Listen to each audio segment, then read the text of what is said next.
The Adventure of the Engineer's Thumb.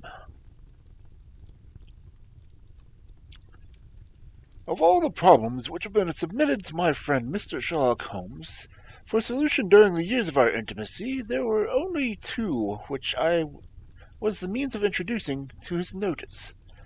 That of Mr. Hatherley's thumb, and that of Colonel Warburton's madness.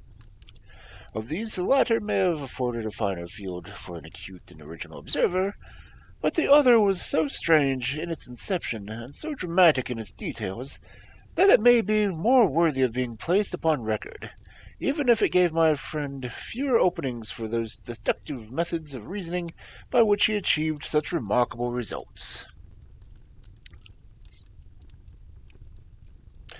The story has, as I believe, been told more than once in the newspapers, but like all such narratives, its effect is much less striking when set forth in block in a single half-column of print than when the facts slowly evolve before your own eyes, and the mystery clears gradually away from each new discovery furnishes a step which leads on to the complete truth. At the time of the circumstances made a deep impression upon me, and the lapse of 2 years was hardly served to weaken the effect. It was the summer of '89, not long after my marriage, that the events occurred which I am now about to summarize. I had returned to civil practice and had finally abandoned Holmes in his Baker Street rooms, although I continually visited him and occasionally even persuaded him to forego his bohemian habits as far as to come and visit us. My practice had steadily increased, and as I happened to live no great distance from Paddington Station, I got a few patients from among the officials. One of these, whom I had cured of a painful and lingering disease, was never weary of advertising my virtues and of endeavoring to send me on every sufferer over whom he might have any influence. One morning, at a little before 7 o'clock, I was awakened by the maid tapping at the door to announce that 2 men had come from Paddington and were waiting me in the consulting room. I dressed hurriedly, for I knew by experience that railway cases were seldom trivial, and hastened downstairs. As I descended, my old ally, the guard, came out from my room and closed the door tightly behind him. "I've got him here," he whispered, jerking his thumb over his shoulder. "He's all right." "What is it, then?" I asked, for his manner suggested that it was some strange creature that he had caged up in my room. "It's a new patient," he whispered. "I thought I'd bring him round myself, then he couldn't slip away. There he is, all safe and sound. I must go now, Doctor. I have my duties, just the same as you." And off he went, this trusty tout, without even giving me the time to thank him. "Good evening, Guilty."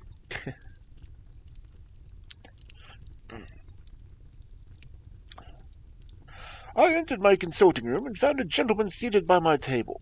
He was quietly dressed in a suit of heather tweed, with a soft cloth cap, which he had laid upon my books.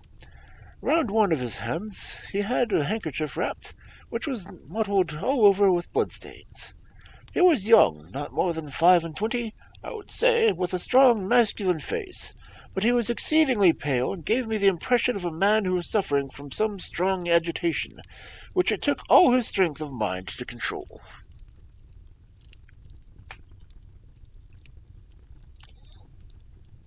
"I'm sorry to knock you up so early, Doctor," said he, "but I have had a very serious accident during the night. I came by in train this morning in inquiring on Paddington as to where I might find a doctor, a worthy fellow of kindly escorting me here. I gave the maid my card, but I see that she has left it upon the table side." I took it up and glanced at it. "Mr. Victor Hatherley, hydraulic engineer, 16A Victoria Street, 3rd floor." That was the name, style, and abode of my morning visitor. "I regret that I have kept you waiting," I said, sitting down in my library chair. "You are fresh from a night journey, I understand, which is in itself a monotonous occupation." My night could not be called monotonous," said he, and laughed. He laughed very heartily, with a high, ringing voice, leaning back in his chair and shaking his sides, All my medical instincts rose up against that laugh. "Stop it," I cried. "Pull yourself together." And I poured out some water from a carafe. It was useless, however. He was off on one of those hysterical outbursts which come upon a strong nature when some great crisis is over and gone. Presently he came to himself once more, very weary and pale-looking. "I've been making a fool of myself," he gasped. "Not at all. Drink this." I dashed some brandy into the water, and the color began to come back to his bloodlined cheeks. "That's better," he said. "And now, doctor, perhaps you would be so kindly as to attend to my thumb, or rather, the place where my thumb used to be." He admired the handkerchief and held out his hand. It gave even my hardened nerves a shudder to look at it. There were 4 protruding fingers and a horrid red spongy surface where the thumb should have been. It had been hacked or torn right off from its roots. Yikes. "Good heavens," I cried. "This is a terrible injury. It must have bled considerably." "Yes, it did. I fainted when it was done, and I think that I must have been senseless for a long time. When I came to, I found that it was still bleeding. I tied one end of my handkerchief very tightly around my wrist and braced it up like a twig." "Excellent. You should have been a surgeon." "It's a question of hydraulics, you see. It came in of my own providence." "This has been done," said I, examining the wound, "by a very heavy and sharp instrument." "A thing like a cleaver," he said. "By accident, I presume?" "By no means." "What? A murderous attack?" "Very murderous indeed." "You horrify me." I sponged the wound, cleaned it, dressed it, and finally covered it with a cotton wadding and carbonized the bandages. I lay back without wincing, though he bit his lip from time to time. "How is that?" I asked when I had finished. "Capital. Between your brandy and your bandage, I feel like a new man. I was very weak, and I have had a good deal to go through." "Perhaps you had better not speak of the matter. It is evidently trying on your nerves." "Oh, no, not now. I shall have to tell you my tale to the police, and between ourselves. If it were not for the convincing evidence of this wound of mine, I should be surprised that it believed my statement, for it is a very extraordinary one, and I believe not much in the way of proof which I have to back it up, and even if they believe me, the clues which I give them are so vague that it is a question whether justice will be done." "Ah," I cried, "if it is anything of the nature of a problem in which you desire to be solved, I should strongly recommend you come to my friend Mr. Sherlock Holmes, before you go to the official police." "Aye, I've heard of that fellow," answered my visitor, "and I should be very glad if he would take up the matter, though of course I must use the official police as well. Will you give me an introduction to him?" "I'll do better. I'll take you round to him myself." "I should be immensely obliged to you." "We'll call a cab and go together. We shall just be in time to have a little breakfast with him. Do you feel equal to it?" "Yes, I shall not feel easy until I've told my story."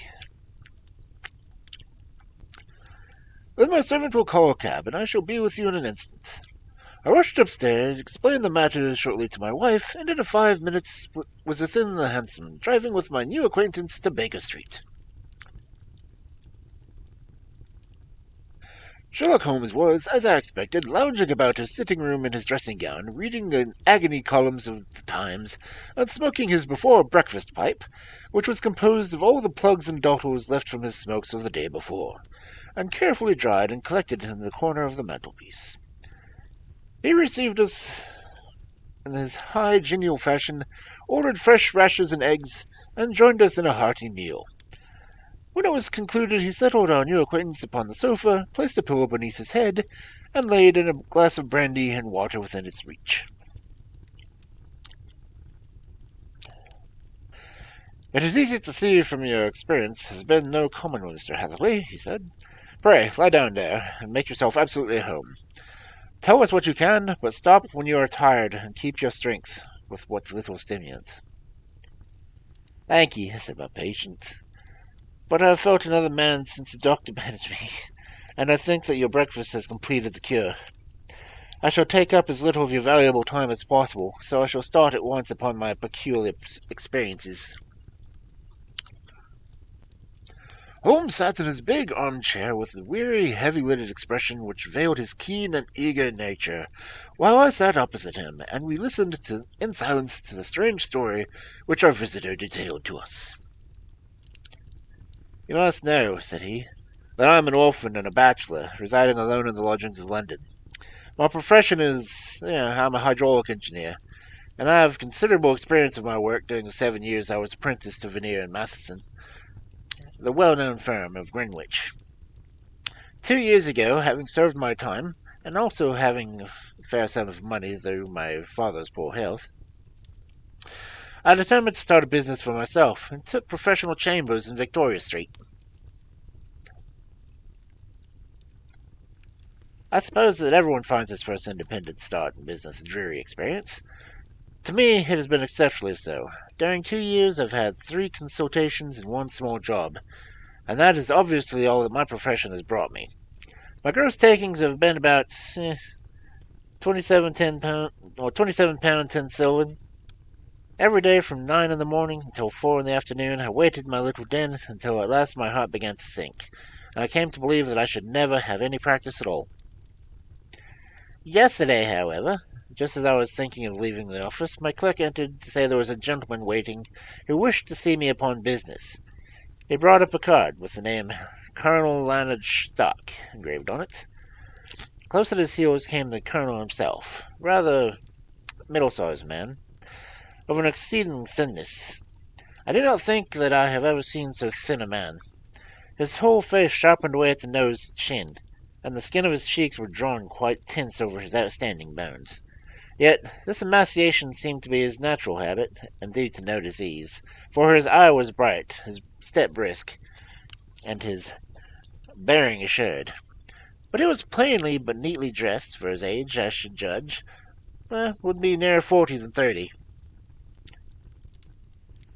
Mr. Hatherley, he said, in something of a German accent, you have been recommended to me, Mr. Hatherley, as being a man who is not only proficient in his profession, but is also discreet and capable of preserving a secret. I bowed, feeling flattered as any young man would in such an address. May I ask who it was who gave me such a good character? Well, perhaps it was better that I should not tell you at the moment. I have it from the same source that you are both an orphan and a bachelor, and are residing alone in London. That is quite correct, I answered, but you will excuse me if I say that I cannot see how this bears upon my professional qualifications. I understand that it is on a professional matter that you wish to speak to me? Undoubtedly so. But you will find that all I say is really to the point. I have a professional commission for you, but absolute secrecy is quite essential. Absolute secrecy. You understand. And of course we may expect that more from a man who is alone than from one who lives in the bosom of his family. If I promise to keep a secret, said I, you may absolutely depend on me doing so. He looked very hard at me as I spoke, and it seemed to me that I had never seen so suspicious and questioning an eye. Do you promise, then? He said at last. Yes, I promise. Absolute and complete silence before, during, and after, and no reference to the matter at all, either in word or writing? I've already given my word. Very good. He suddenly sprang up, and darting like lightning across the room, he flung the door open. The passage outside was empty. Well, that's all right, he said, coming back. I know the clerks are somewhat times curious of their master's affairs. Now we can talk in safely. He drew up his chair very close to mine and began to stare at me with the same questioning and thoughtful look. A feeling of repulsion, of something akin to fear, began to rise within me at the strange antics of this fleshless man. Even my dread of losing a client could not restrain me from showing my impatience. I beg that you will state your business, sir, said I. My time is of value. Heaven forgive me for the last sentence, but the words came to my lips. How would 50 guineas for a night's work suit you? He asked. Wow. Most admirably. I say a night's work, but an hour's would be near the mark. I simply want your opinion about a hydraulic stamping machine which has got out of gear. If you show us what is wrong, we shall soon set it right ourselves. What do you think of such a commission as that? Well, the work appears to be light and the pay maleficent. Precisely so. We shall want you to come tonight by the last train. Where to? To Isford, in Berkshire.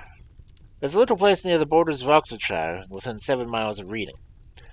There is a train from Paddington which would bring you there about 11:15. Very good. I shall come down in a carriage to meet you. There is a drive, then? Yes, our little place is quite out of the country. It is a good 7 miles from Ayford Station. Then we can hardly get there before midnight. I suppose there would be no chance of a train back. I should be compelled to stop for the night. Yes, you could easily give you a shakedown. That is very awkward. Could I not come down some more convenient hour? We have judged it best that you should come late. It is to recompense you for any inconvenience that we are paying you, a young and unknown man. A fee which would buy the opinion of the very heads of your profession. Still, of course, if you would like to draw out of business, there is plenty of time to do so. I thought of the 50 guineas and of how very useful they would be to me. Not at all, said I. I shall be very happy to accommodate myself to your wishes. I should like, however, to understand a little more clearly what it is that you wish me to do. Quite so. This is a natural. That's the pledge of secrecy which would be exacted from you should it arouse your curiosity. I have no wish to commit you to anything without your having it laid before you. I suppose that we are absolutely safe from eavesdroppers? Entirely. Then the matter stands thus. You are probably aware that fuller earth is a valuable product, and that it is only found in 1 or 2 places of England. I've heard so. Some little time ago I bought a small place, a very small place, within 10 miles of Reading. I was fortunate enough to discover that there is a deposit of fuller's earth in one of my fields. On examining it, however, I found that the deposit is a comparatively small one, and that it has formed a link of 2 very much larger ones upon the right and left, both of them, however, than the grounds of my neighbors. These good people were absolutely ignorant to the fact their land concluded such, which was quite as valuable as a gold mine. Naturally, it is my interest to buy their land before they discovered its true value, but unfortunately I had no capital by which to do this. I took a few of my friends into the secret, however, and they suggested that we should quietly and secretly work on our own little deposit, and that in this way we could earn money which would enable us to buy the neighboring fields. This we have now been doing for some time, and in order to help us with our operations, we erected a hydraulic press.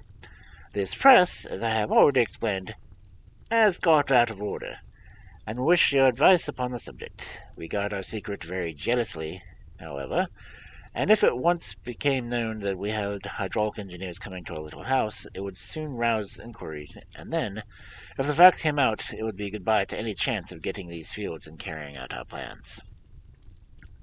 That is why I have made you promise that you would not tell a human being that you are going to Eyford tonight. I hope that I make it all plain. I quite follow you, said I. The only point I could not quite understand is what use you could make of a hydraulic press in excavating fuller's earth, which, as I understand, is dug out of like gravel from a pit. Ah, he said carelessly, we have our own process. We compress the earth into bricks as to remove them without revealing what they are. And there is a mere detail. I have taken you fully into my confidence now, Mr. Hatherley, and I have shown you now I trust you. He rose as he spoke. I shall expect you then at Eyford at 11:15. I shall certainly be there. And not a word to a soul. He looked at me with the last long questioning gaze, and then pressing my hand in a cold, dank grasp, he hurried from the room. Well, when I came to think it over in the cold blood, I was very much astonished, as you both may think, at the sudden commission which I had been entrusted. And on the one hand, of course, I was glad, for the fee was at least tenfold what I should have asked had I set upon the priest for my own services, and it was possible that this order might lead to other ones. On the other hand, the face and manner of my patron made an unpleasant impression on me, and I could not think that his explanation of the Fuller's Earth was sufficient to explain the necessity for my coming at midnight, and his extreme anxiety lest I should tell anyone of my errand. However, I threw all fears to the winds, ate a hearty supper, and drove to Paddington, and started off, having obeyed to the letter the injunction as my holding my tongue. At Reading, I had to change not only my carriage, but my station. However, I was in time for the last train to Ayford, and I reached the little dim-lit station after 11 o'clock. I was the only passenger who got out there, and there was no one upon the platform save a single sleepy porter with a lantern. As I passed out through the wicket gate, however, I found my acquaintance on the morning waiting in the shadow upon the other side. Without a word, he grasped my arm and hurried me into a carriage, the door of which was standing open. It drew up the windows on either side, tapped the woodwork, and away we went as fast as the horse could go. "One horse?" interjected Holmes. "Yes, only one." "Did you observe its color?" "Yes, I saw it by the sidelights when I was stepping into the carriage. It was a chestnut." "Oh, fresh and glossy."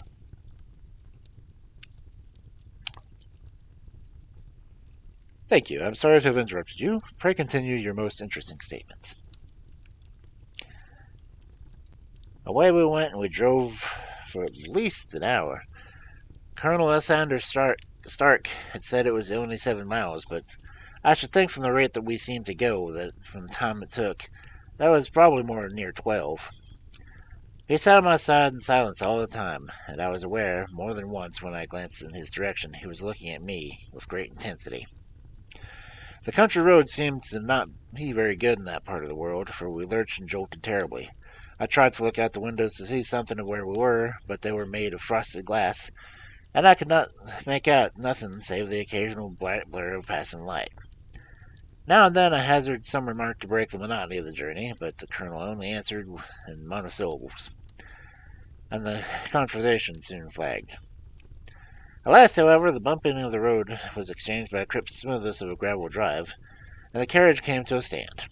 Colonel Lysander Stark sprung out, and I, as I followed after him, pulled me swiftly to the porch which gaped in front of us. We stepped, as it were, right out of the carriage and into the hall, so that I failed to catch the most fleeting glance of the front of the house.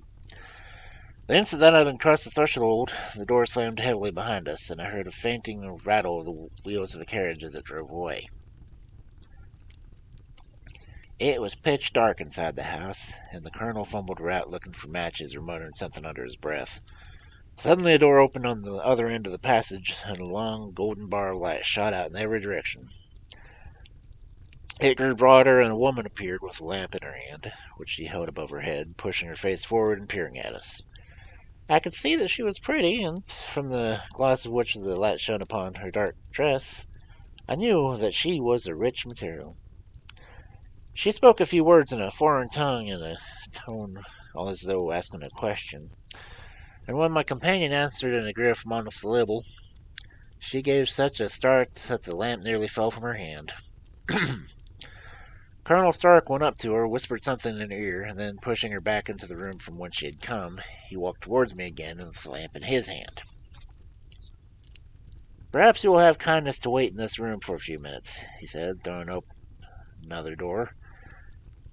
It was quiet, little, plainly furnished room, with a round table in the corner, on which several German books were scattered. Colonel Stark laid down the lamp on top of the harmonium beside the door. "I shall keep you waiting an instant," he said, vanished into the darkness. I glanced at the books on the table, and in spite of my ignorance of German, I could see that 2 of them were treatises on science, and the others were volumes of poetry.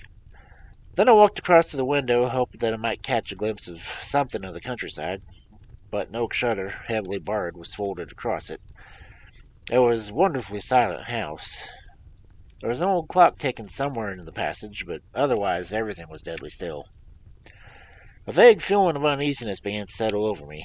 Who were these German people, and what were they doing in this strange place out of the way? And where was this place? It was 10 miles or so from Myford. That was all I knew. But whether north, south, east, or west, I had no idea. For that matter, Reading and possibly other large towns were within that radius, so the place might not be so secluded after all. Yet it was quite certain from the absolute stillness that we were in the country. I paced up and down the room, humming a tune under my breath to keep my spirits and my feelings that were thoroughly earning my 50 guinea free. Suddenly, without any preliminary sound, in the midst of the utter stillness, the door of my room swung open slowly.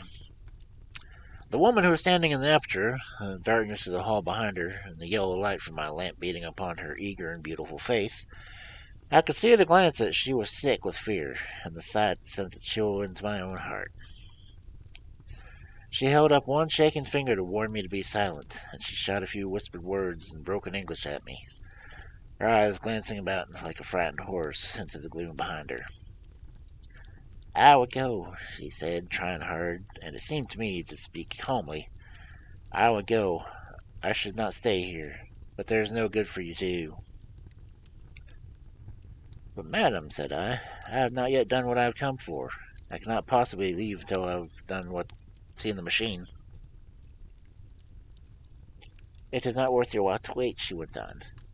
"You can pass through the door. No one hinders." And then, seeing that I smiled and shook my head, she suddenly threw aside her constraint and made a step forward, with her hands wrung together.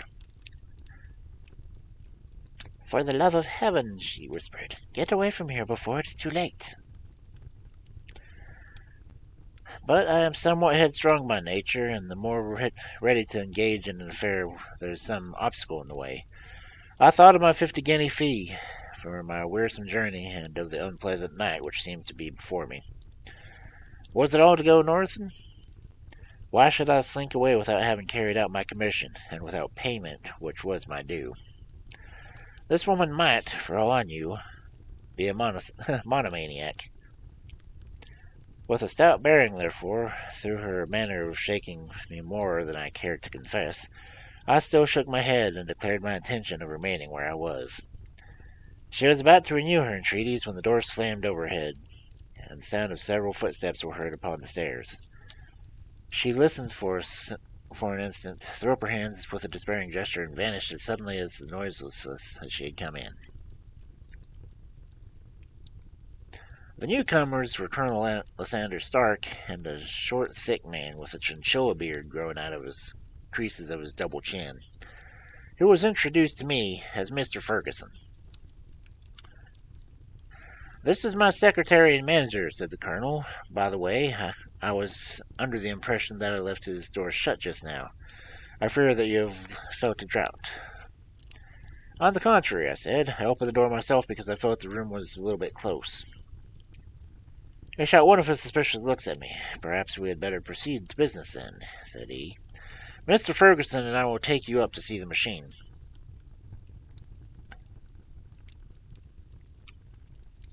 "I had better put on my hat, I suppose." "Oh, no, it is in the house." "Well, you dig furrows in the house?" "Oh, no. This is only where we compress it. But never mind that. All we wish for you to do is examine the machine and let us know what is wrong with it." We went upstairs together, the colonel first with the lamp, the fat manager, and I behind him. It was a labyrinth of an old house with corridors, passages, narrow, winding staircases, and little low doors, thresholds of which were hollowed out by the generations who had crossed them. There were no carpets and no signs of any furniture above the ground floor, while the plaster was peeling off the walls and the damp was breaking through the green, unhealthy blotches. I tried to put on an unconcerned air if possible, but I had forgotten the warnings of the lady, even though I had disregarded them, and I kept a keen eye on my two companions. Ferguson followed to be a more morose and silent man, but I could see from the little that he was at least a fellow countryman. Colonel Lysander Stark stopped at last before the low door, which he unlocked, within a small square room in which the three of us could hardly get in one time.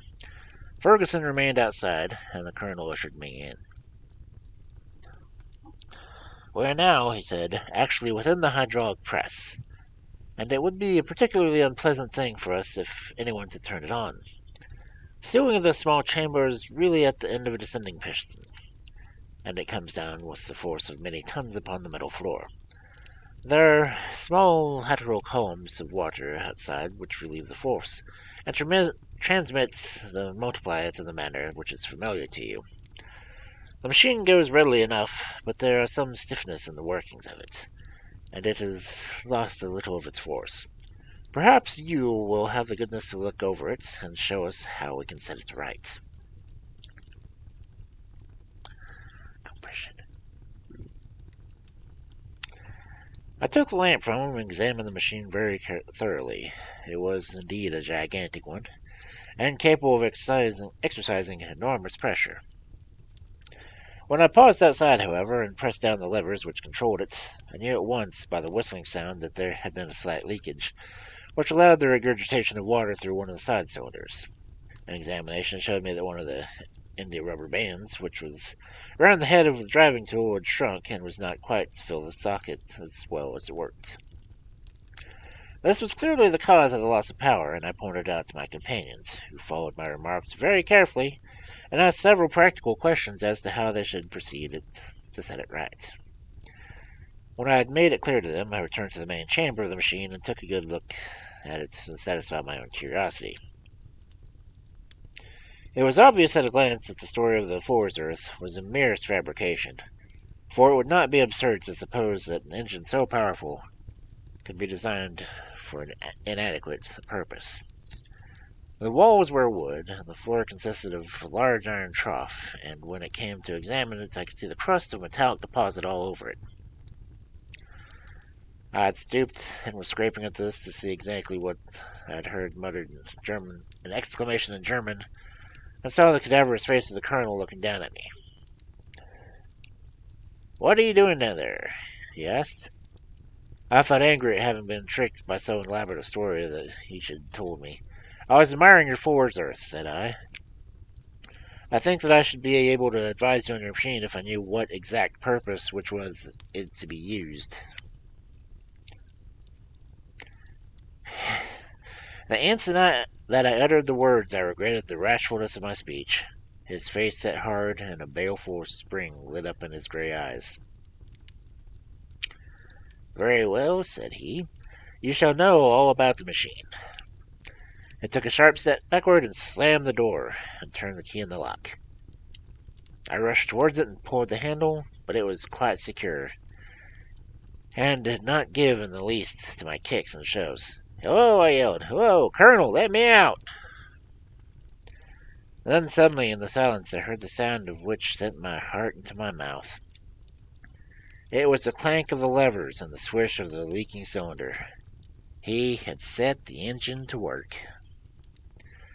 The lamp which stood upon the floor where I placed it when I was examining the trough, by its light I saw that the black ceiling was coming down upon me, slowly, jerkily, but, as none knew better than myself, with the force which must, within a minute, grind me to a shapeless pulp. I threw myself screaming against the door, and dragging my nails at the lock, I implored the colonel to let me out, but the remorseless clanking of the levers drowned out my cries. The ceiling was only a foot or two above my head, and with my hand upraised I could feel its hard, rough surface. Then it flashed through my mind that the pain of my death which would depend on very much on the position in which I met it. If I lay on my face, the weight might come upon my spine. I shuddered to think of the dreadful snap. Easier the other way, perhaps, and yet, had I the nerve to lie down and look up at the deadly black shadow wavering down upon me? Already I was unable to stand erect when my eye caught something of a bit of a gush of hope back into my heart. I have said that the floor and the ceiling were iron. The walls were wood. As I gave a last hurried glance around, I saw a thin line of yellow light between the two of the boards, which broadened and broadened as the small panel was rushed forward. For an instant, I could hardly believe that there was indeed a door which led away from death. The next instant, I threw myself through, and lay half fainting upon the other side. The panel had closed again behind me, and the crash of the lamp, and a few moments afterwards the clang of the two metal slabs together, told me how narrow had been my escape. I was recalling to myself the frantic plucking of my wrists when I found myself lying upon the stone floor of a narrow corridor, while the woman bent over me tugged at me with her left hand, while she was able to hold a candle in her right. It was the same good friend whose warning I had foolishly rejected. "Come, come," she said breathlessly. "They will be here in a minute. They will see that you are not there, and do not waste so precious a time, but come." This time, at least, I had no scorn for her advice. I staggered to my feet and ran with her along the corridor and down a winding stair. The latter led me a broad passage, and just as we reached it, we heard the sound of the running feet and the shouting of two voices, one answering the other from the other floor we had just been on, and the other coming up from beneath. My guide stopped and looked at her like one who was at her wit's end. Then she threw open a door which led into a bedroom, through the window of which the moon was shining brightly. "It is your only chance," she said. "It is high, but it may be that you can jump out of it." As she spoke, a light sprang into view at the other end of the passage, and then I saw the lean figure of Colonel Sander Stark rushing forward with a lantern in one hand and a weapon like a butcher's cleaver in the other. I rushed across the bedroom, flung open the window, and looked out. How quiet and sweet and wholesome was the garden looked between the moonlight, and it could not be more than 30 feet down. I clambered out on the sill, but hesitated to jump until I should have heard what passed between my savior and the ruffian who pursued me. If she were ill-used, then at risks, I determined to go back to her assistance. And though the thought had hardly flashed through my mind before he was at the door, pushing his way past her, but she threw her arms around him and tried to hold him back. "Fritz, Fritz," she cried in English, "remember your promise after the last time. You said it should not be again. He will be silent. Oh, he will be silent." "You're mad, at least," he shouted, struggling to break away from her. "You will be the ruin of us. He has seen too much. Let me pass, I say." He dashed her to one side and, rushing to the window, cut at me with his heavy weapon. I had let go of myself, and hanging by the hands of the sill when his blow fell. I was conscious of the dull pain. My grip loosened, and I fell to the garden below. I was shaken, but not hurt by the fall, so I picked myself up and rushed along the bushes as hard as I could run, for I understood that I was far from being out of danger. Suddenly, however, as I ran, a deadly dizziness and sickness came over me. I glanced down at my hand, which was throbbing painfully, but then, for the first time, I saw that my thumb had been cut off, and that the blood was pouring out of my wound. I endeavored to tie the handkerchief around it, but there came a sudden buzzing in my ears, and the next moment I fell in a dead faint among the rose bushes.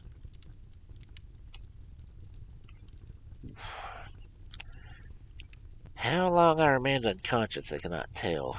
It must have been a very long time, for the moon had sunk and a bright morning was breaking when I came to myself. My clothes were all sodden with dew, and my coat sleeve was drenched with blood from my wounded thumb. The smarting of it recalled in an instant the particulars of the night's adventure, and I sprang from my feet with a feeling that I might hardly yet be safe from my pursuers.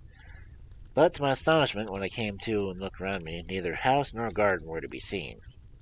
I had been lying on the angle of a hedge close to the high road, and just a little lower down was a long building, which proved, upon my approaching it, to be the very station at which I had arrived upon the previous night.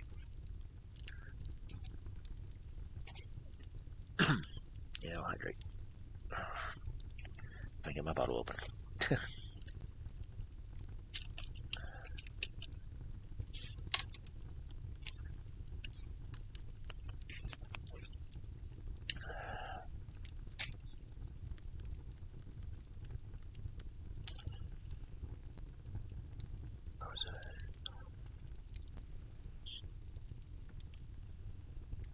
Were it not for the ugly wound upon my hand, all that had passed during those dreadful hours might have been an evil dream. Half-dazed, I went to the station and asked about the morning train. There would be one in Reading in less than an hour. The same porter was on duty, I found, as I had been there when I arrived. I inquired of him whether he had ever heard of Colonel Lysander Stark. The name was strange to him. He had reserved a carriage that night before waiting for me. No, he had not.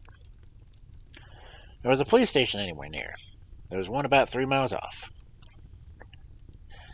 It was too far for me to go, weak and ill as I was. I was determined to wait until I had got back to town before telling my story to the police.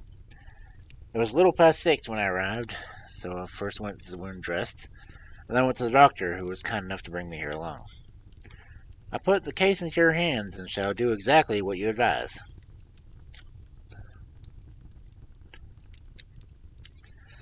We both sat in silence for a little time, listening to the extraordinary narrative. Then Sherlock Holmes pulled down from one of the shelf of ponderous commonplace books in which he had placed his cuttings. Here is an advertisement which will interest you, he said. It appeared on the papers about a year ago. Listen to this. Lost on the 9th. Instruction. Mr. Jeremiah Haling, aged 26, a hydraulic engineer, left his lodgings at 10 o'clock at night and has not been heard of since. He was dressed in, etc., etc. Ha! That represents the time of the colonel needed to have his machine overhauled, I fancy. Good heavens, cried my patient. Then that explains what the girl said. Undoubtedly. It is quite clear that the colonel was a cool and desperate man who was absolutely determined that nothing should stand in the way of his little game. Like those out-and-out pirates who will leave no survivor from a captured ship. Well, every moment now is precious. If you feel equal to it, we shall go to Scotland Yard at once as a preliminary to starting for effort.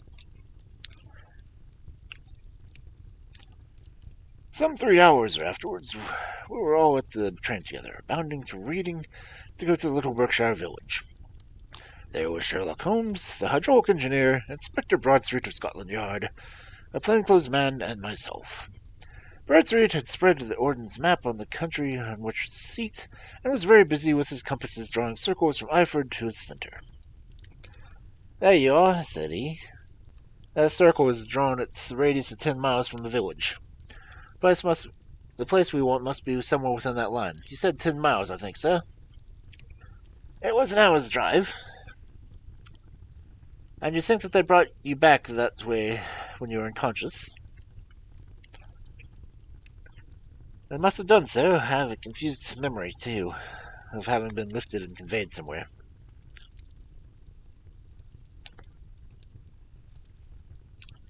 What I cannot understand, I said, is why they should have spared you when they found you lying fainting in the garden. Perhaps the villain was softened by the woman's entreaties. I hardly think that was it, likely. I never saw that inexorable face in my life. Oh, well, we should soon find that out, said Bradstreet. Well, I've drawn my circle, and I only wish I knew at what point it was the folks that we search for are found.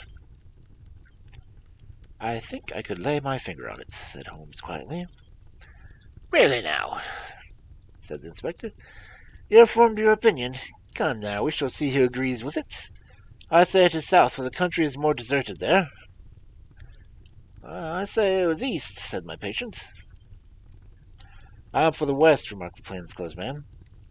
There are several quiet little villages up there.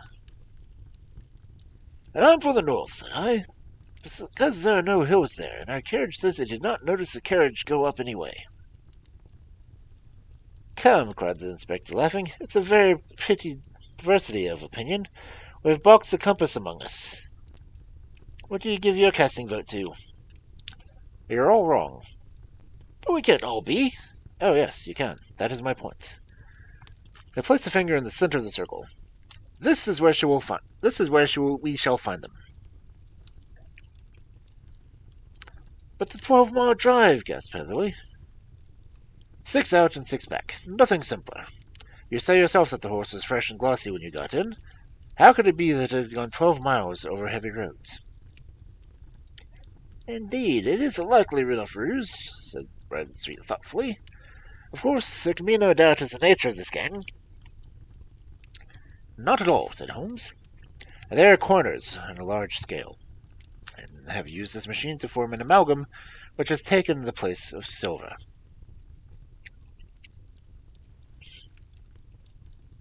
We have known for some time that a Cleaver gang was at work, said the inspector. They have been turning out half-crowns by the thousand. We even traced them as far as Reading, but could get no further, for they had covered the traces in a way that showed that they were very old hands. But now, thanks to this lucky chance, I think that we've got them right enough. But the inspector was mistaken, for those criminals were not destined to fall into the hands of justice. As we rolled into Iford Station, we saw a gigantic column of smoke which steamed up from behind a small clump of trees in a neighborhood and hung like an immense ostrich feather in the landscape.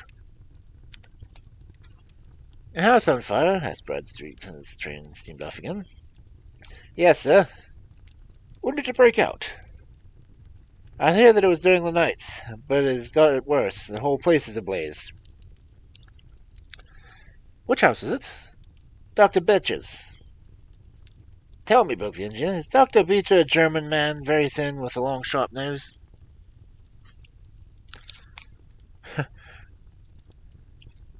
The station manager laughed heartily.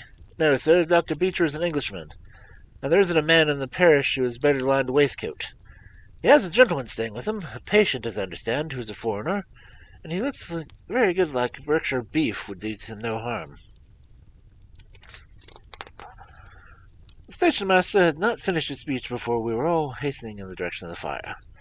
The road topped a low hill, and there was a widespread whitewashed building in front of us, spouting fire as every chink and window, while the garden in front had 3 fire engines that were vainly striving to keep the flames under. "That's it," cried Hatherley, in intense excitement. "There's the gravel road, and there's the rose bushes where I laid. The second window's the one I jumped from." "Well, at least," said Holmes, "you have your revenge upon them. There can be no question that it was your oil lamp which was crushed in the press that set fire to the wood walls, though no doubt they were excited in the chase after you to observe the time. Now keep your eyes open in the crowd for your friends from last night, though I very much fear that they are 100 miles away from now." And Holmes' fears came to be realized, from what's that day there were no less heard either the woman, the sinister German, or the morose Englishman. Early that morning, a peasant had met a cart containing several people and some rather bulky boxes, driving rapidly in the direction of Reading. But there were all traces of the fugitives disappeared, and even Holmes' ingenuity failed to discover at least one clue to their whereabouts. The firemen had been much perturbed at the strange arrangements which they had found within, and still more so by discovering newly severed human thumb upon a windowsill on the second floor. About sunset, however, their efforts were at last successful, and they subdued the flames, but were not before the roof had fallen in. The whole place had been reduced to an absolute ruin. Save for some twisted cylinders and iron piping, not a trace remained of the machinery that had cost our unfortunate acquaintance so dearly. Large masses of nickel and of tin were discovered stored in an outhouse, but no coins were to be found, which may have explained the presence of those bulky boxes which had already been referred to. Our hydraulic engineer had been conveyed from the garden to the spot where he recovered his senses, and had remained forever a mystery, were it not for a soft mould which told us of a very plain tale. He had evidently been carried down by 2 persons, one of whom had remarkably small feet, and the other unusually large ones. On the whole, it was most probable that the silent Englishman, being less bold and less murderous than his companion, had assisted the woman to bear the unconscious man out of the way of danger. "Well," said our engineer ruefully, as we took our seats to return once more to London, "it has been a pretty business for me. I've lost my thumb and have lost 50 guinea fee, and what have I gained?" "Experience," said Holmes, laughing, "and directly it may be of value to you. But you only have to put it into words to gain a reputation of being excellent company for the remainder of your existence.